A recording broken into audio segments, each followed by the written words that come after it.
Nginibingelele emakhaya lemithi eyesintu. Namuhla sizokhuluma ngomvunguthi. Umvunguthi uwumuthi odume kakhulu ekukhuliseni induku.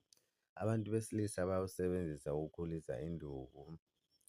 Ukhona uyawudayisa uphawuda nento yokugcoba induku.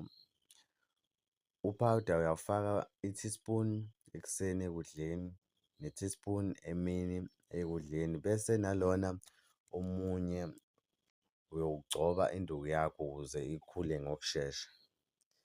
Sithinte njengamanje sikusize ekukhuliseni induku yakho. Sithole kule namba ethi 072 630 2762.